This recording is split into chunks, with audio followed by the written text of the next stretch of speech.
Hello everyone and welcome to the indie scene. My name is HJTenchi and today we'll be taking a first look at UnEpic by the one-man dev team Francisco Teles de Menezes. And I probably screwed up that name, I apologize.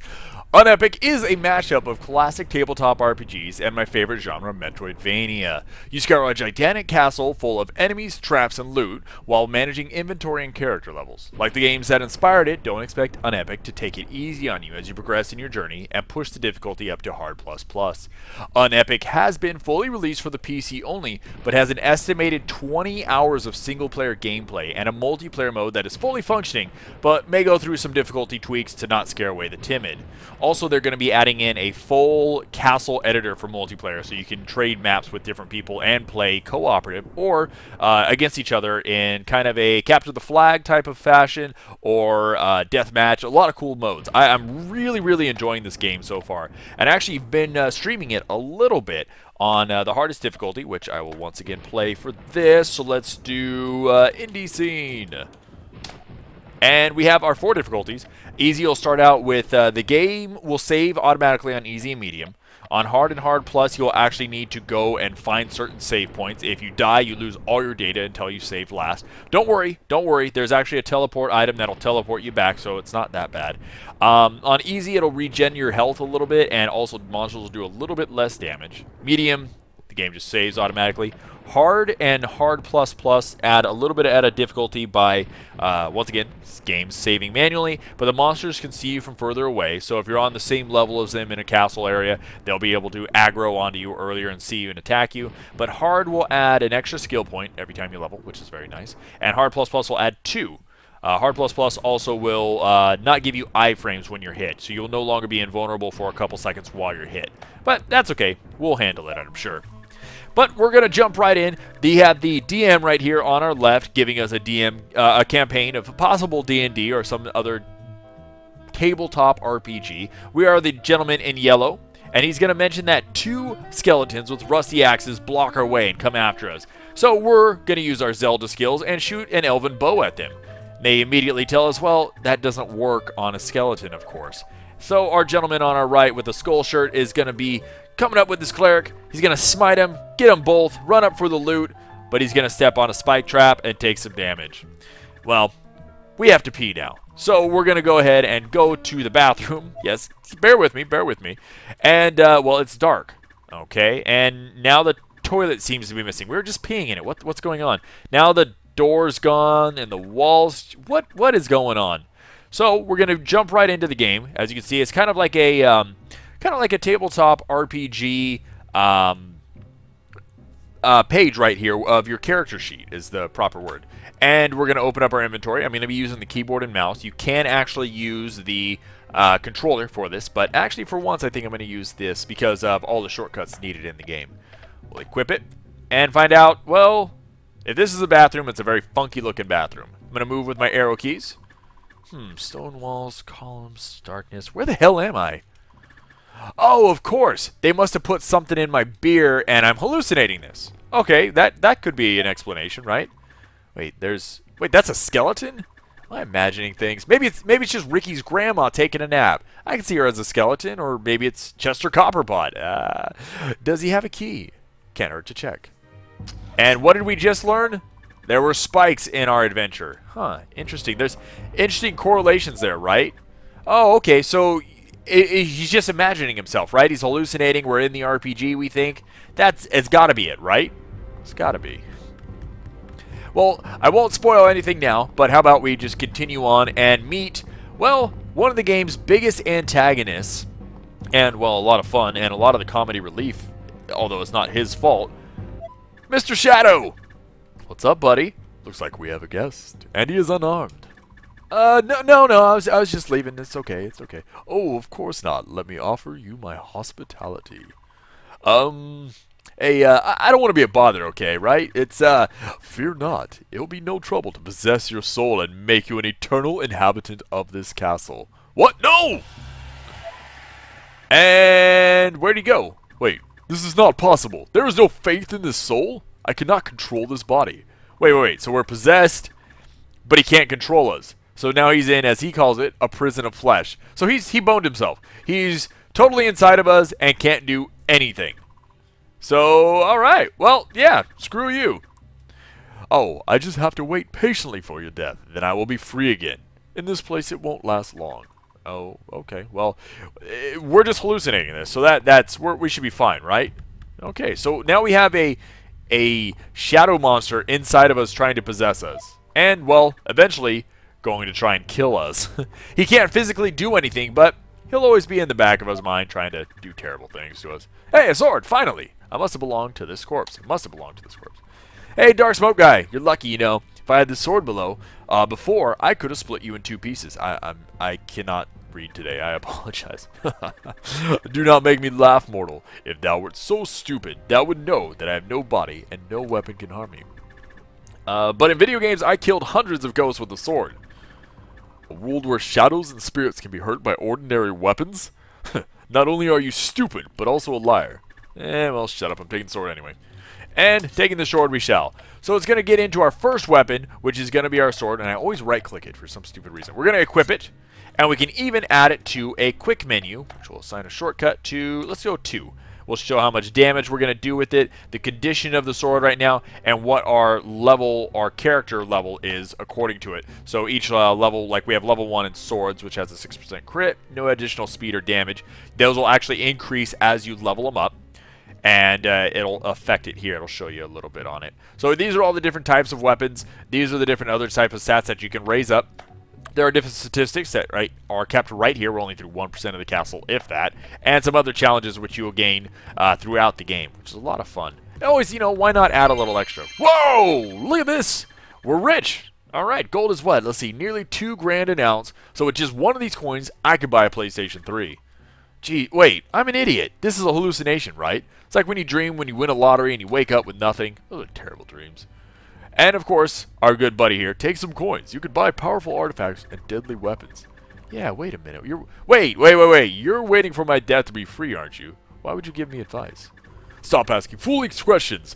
Look carefully at how these coins shine. Ooh, they do shine pretty well. So we can go over the coins and press enter to pick them up.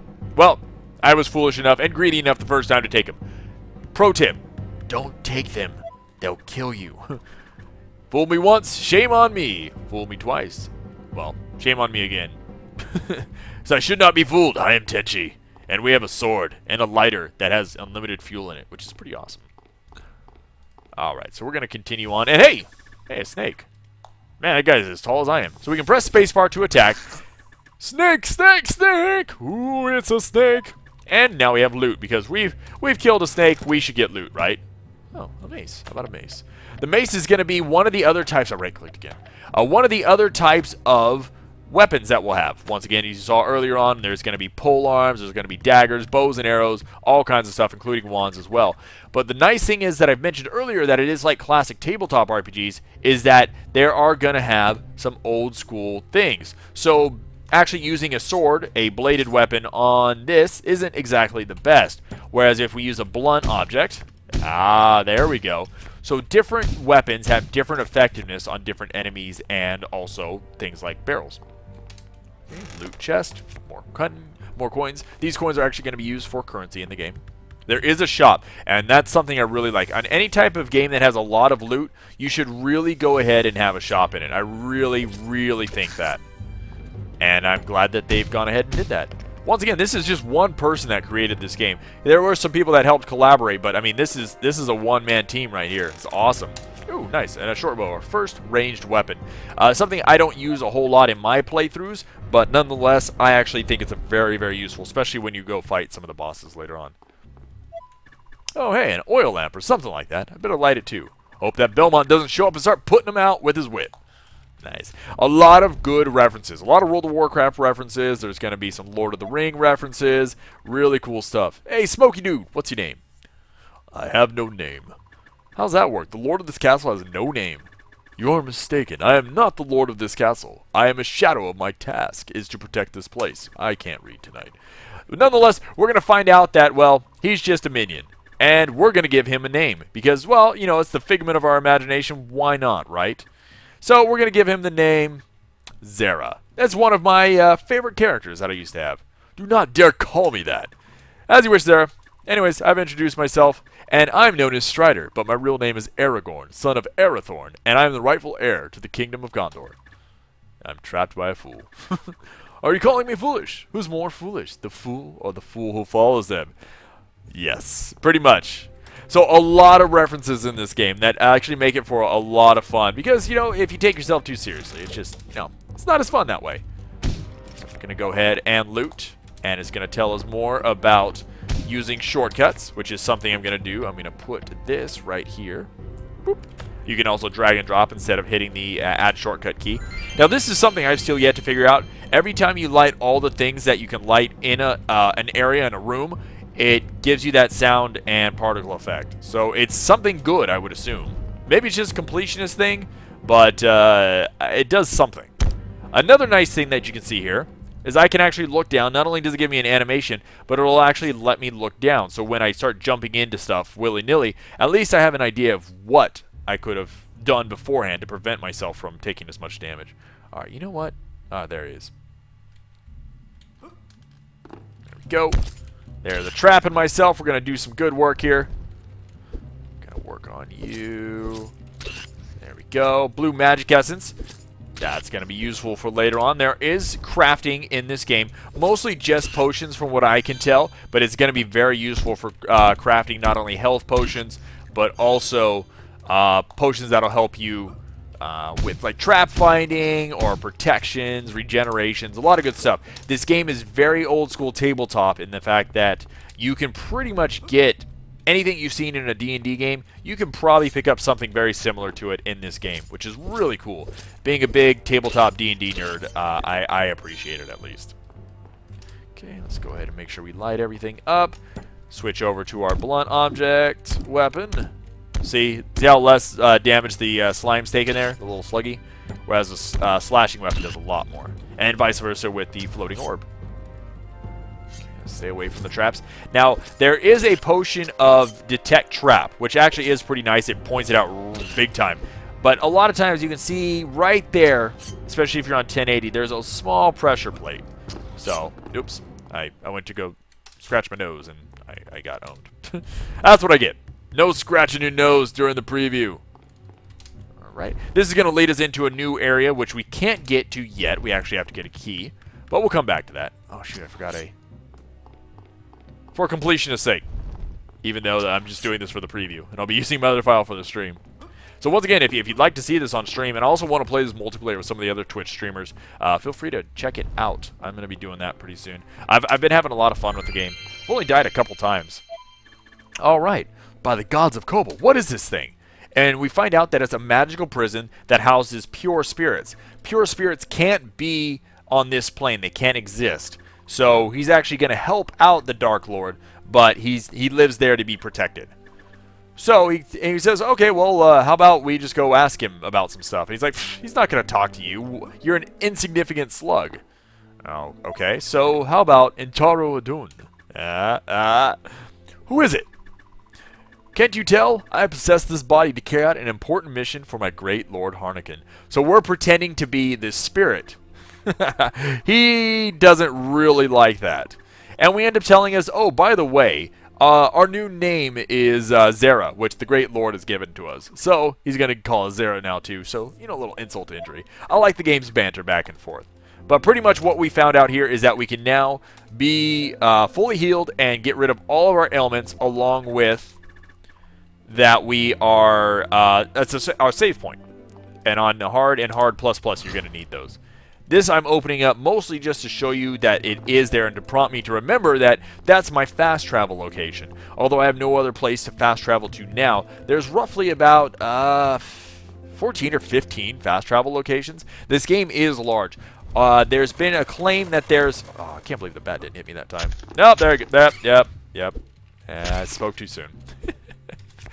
There's roughly about 20 hours in the single-player campaign. Not to mention that there is a multiplayer, and you can eventually create your own dungeons. Oh, our first enemies, magical casting satyrs. Went pretty easy. And our first ranger clothes. This is going to be our first equipment up. So we had our t-shirt and jeans, which gave us no armor, had a status of 109%, and a protection against fire and frost +2. But this is actually going to give us a little bit of armor, armor level 1. It's going to be the requirement for it is armor level 1. And also we'll get a little bit extra damage with bows and critical chance with bows. So even though it's not terribly useful, yeah, putting it on. All naked except for some skivvies. So even though it's not terribly useful because I don't use bows a lot, that jump, I think it looks a lot better, and it reminds me a lot like Zelda, so I end up wearing this a lot. Alright, so we're going to go on here. We're going to hit this as well. Move over here, and I think there was an item down here. Oh, no! Red slugs! Red slugs, red slugs, red slugs. What I like a lot, too, is that the programmer, Francisco, actually went ahead and decided that the game is going to target properly, too. So when an enemy is behind a barrel, it's not going to attack the barrel. It always attacks the enemy first, which I think is really cool. Maybe it's something small, and no one else will really appreciate it, but I'm really happy about stuff like that. Especially if stuff is going to have a slight durability for it, too. Okay, so let's go ahead and do that. Potions. Now, what I like about the spear a lot is it's going to give me a little bit of added range. Oh! Shoot. I did not see you there, buddy. You're hiding. There we go. Also, those hearts that refill my health, enemies can pick those up. So you got to be careful about that. What's up, buddy? Hey, it's a merchant. So and he tells us, well, no, he has abusive prices. He's a jerk. If you go kill him, you can have all of this stuff. Once again, trying to get you killed. Let's not do that. And we say, well, we're a dark Sith Lord. Our name is Helmet. References. But once again, I don't want to go through too much of the dialogue word for word because I, one, can't read tonight, seemingly. But for the most reason, I don't want to spoil any of the jokes. So we can get a flare launcher. You know what? I did not buy that on my stream, so let's pick that up for everybody here. We have miscellaneous items like scrolls of melee protection, the spark of life, which will actually resurrect a dead pet, so you actually do get pets in the game. This will allow us to teleport back to the shop, no expenditure uses, and also the gold box will locate the box containing the pure spirits in your area. So these are all really nice items, but money is kind of tight at this point, so we can go ahead and maybe sell our shirt, and we'll sell the sapphires because those are worth just money.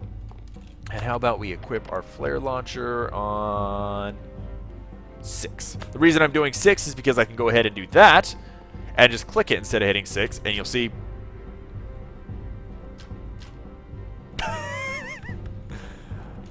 I feel like I was gypped. Really? That really? Okay. Feel like I was gypped. Now, one nice thing is I guess you could use it as that, but wow, that's not terribly useful. All right. Oh. Now, I'm gonna drop on down here, and I want to get us to our first quest before I go too long, because I've had a lot of fun playing the game, and it's something that I want to show enough of it, but not ruin the experience once again. And now what it's telling us here is the light dagger, is we can actually go ahead and hit F2, which will bring up all our weapons. Or F3 will bring up potions, 4 will have scrolls, 5 is recipes, I believe, and then you have pets and rings, and I'm not sure what that is. I'm not sure what that is. Oh, I think that's our backup. I'm not sure. But besides using 1 through 0, you can actually, there's also a backup one using, I think, shift in 1 or control in 1. So there's 20 different shortcuts on this alone. And if you want to just not, if you need more, you can just have the weapons here on this one. So there's plenty of stuff to actually accommodate those that pick up maybe a lot of stuff. Oh, yeah. Look at that jump. Here we go. Do. And oh, you know what I should have done right there? I should have... Ooh, an Elvenir. I've never seen one of those guys drop that. I should have actually used the dagger, because what it mentioned earlier is that the dagger will actually... It does less damage in general, but it's going to do an extra 50% with back attacks. And then also is very useful in general for things of that nature. I forget, it had one other effect that I completely forget. I'm blanking on a lot of things right now. Which is really unfortunate because this game's a lot of fun and I want to do as much justice to it as possible. Alright, So this is going to be, he's asking him like, oh, how'd you get here? And he's like, well, I don't know. I just kind of was at Rick's house and we were playing D&D and then we're just here. So now, okay, well, maybe we should talk to an oracle. An oracle would know why we're here, right? Like heroes like Thrall did it. Huh, okay, Thrall. No, he was just an orc leader that escaped his people from the tyranny of the alliance of humans and elves to Kalimdor. Once again, references! References! Alright, let's drop on down here. I'm surprised the slime didn't get me. And I'm going to want to go up this way. I would have had a level by now, but I want to get to this quest first before too long. Before I lose your attention. So we're going to find out that this was an adventurer back in the day that got through all these traps but pushed it a little too much and ended up dying to them. And he cannot move on to the next world, into the spirit world, before all these traps are disarmed. So this is your first real quest. And the way to do it is, well, either run through it like an idiot like he did, or just hit traps and proc them and then move away. Oops. Oh, come on, game pop-up. I'm going to blame that even though it wasn't really its fault. Oops, that was definitely me. We're going to proc them a little bit. Once again, I can see them really well here. Hopefully you can, especially if you're watching in 1080p. But there will be little pressure plates on the ground. There's also a potion that I could have found right over here that pushes big red arrows right above it to show you exactly where the traps are. I mean, it's really obvious. So if you either can't see traps very well, or you're not paying attention, or just running through, that's a really easy way to help you out because it's going to show you where they are at. Alright, so we're going to go up this way. Now, the game's pretty good. The first time I ever died was right up here, actually. And I got to give it to the game. They got me pretty good. So watch here. Jump. Jump. Duck. Okay, so it must be another duck one, right? Nope. Nope. And that'll actually do burning damage on you. It'll be damage over time. So these traps are pretty brutal. There's actually even a poison later on the snakes can give you that are going to do, does a lot of damage. I was really surprised. Oops. Oof, let's get up there. Alright, so we're going to hit our lever, destroying all the traps, and completing the quest. We're going to drop on back down. Just nice to give us like a little way back.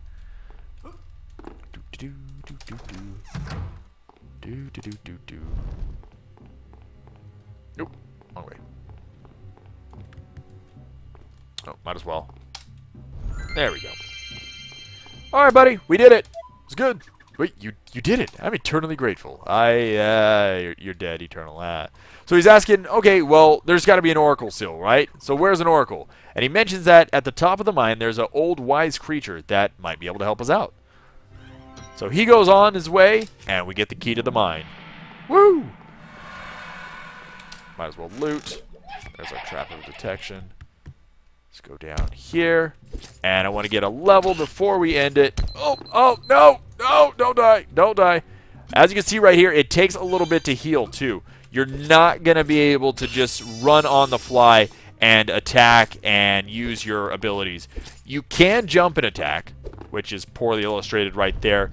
But once I start attacking, you can't move. Also, I can't just immediately turn around quickly and attack. As we level up, it'll actually do more damage for the weapon class and attack faster. But once again, you need to kind of set out in mind what you want to do in the certain area. You can't just run into it and just start hacking and slashing all over the place. So we can jump open this. And so swords, it's going to give us, we're going to be able to use better swords now, up to level 2. We'll also have more damage, a higher crit chance, and eventually more speed. As you can see, the bows are being affected by the ranger clothes we have. Con will raise up our max health, as you can see right there. Potions will allow us to brew better potions. Armor to wear better armor, and robes the same thing. We have 6 points right here to distribute. Actually 7, I forgot we're on very hard. And hard plus plus. And we can actually hold on to these points, which I've been doing, because you can only max them out to whatever your level is. So we're only level 2, so we can only raise up to level 2. And although I could go crazy and just put points into everything, the better idea is to specialize. So, my friends, if you're interested in supporting UnEpic and Francisco Teles de Menezes, please check out the information in the video description below. Also, congratulations on being greenlit and being fully released. And for more indie preview and review goodness, check out youtube.com/Pixabyte, the home of everything indie. Thank you all for watching, and have a good day. And now it's time for multiplayer fun. Yeah, look at all this good stuff. Deathmatch, race, capture the flag we could play. Which dungeon? I know. How about we make our own dungeon? Aw, yeah. Have a good one, everyone.